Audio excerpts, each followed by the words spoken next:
Alors, vous gardez ça de côté et on va passer à autre chose. Donc, vous pouvez fermer le document. Vous allez maintenant dans Google, vous allez taper ceci, Polar Bear. Vous allez demander dans les images, dans les outils, que ce soit une réutilisation et modification autorisée.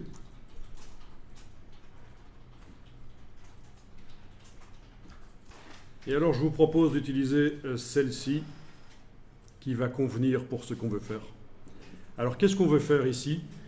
On va voir comment faire plusieurs formes qui composent un seul objet. On va voir différentes techniques avec du texte aussi, très intéressant pour faire des logos en une couleur. Ici, avec l'animal, on va redessiner par-dessus dans Illustrator, mais on va s'arranger pour dessiner les pattes, la tête et le cou, etc. Ce seront des formes séparées qu'on va pouvoir ensuite bouger très facilement pour adapter l'ours, pour le mettre dans différentes positions. Et en fait, on va finalement faire deux ours qui se battent ensemble au départ de simplement cette photo-là.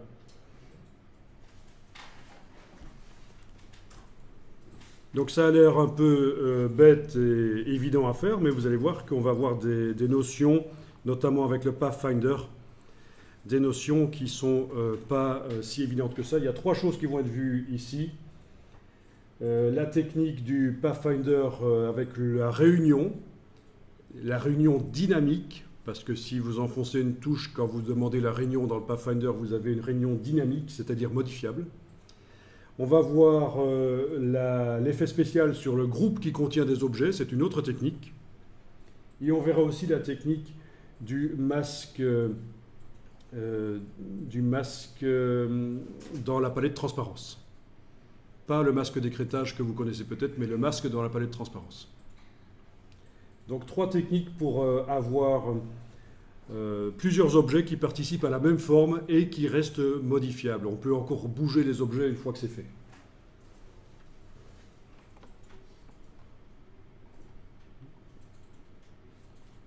Donc vous téléchargez la bestiole.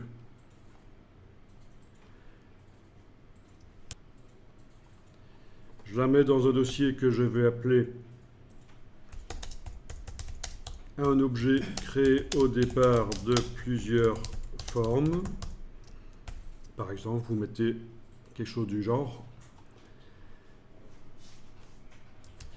Et puis, on y va dans Illustrator. Vous créez un nouveau document.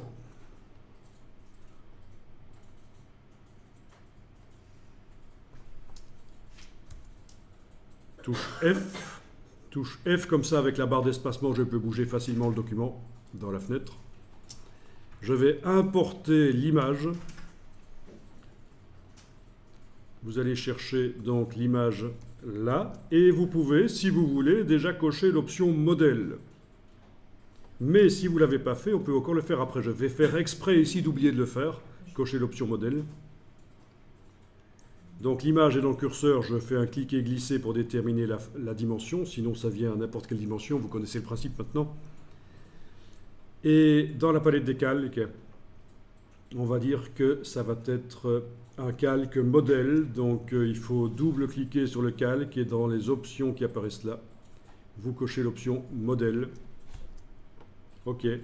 Comme ça, il est verrouillé et il s'atténue. C'est normal qu'il est comme ça. Oui, oui, c'est tout à fait normal qu'il soit affadi. Quand on double-clique, on a l'estompage ici. C'est parce que c'est prévu pour dessiner par-dessus des choses. Comme ça, on estompe l'image pour mieux voir les vecteurs qu'on va dessiner par-dessus. C'est juste un modèle.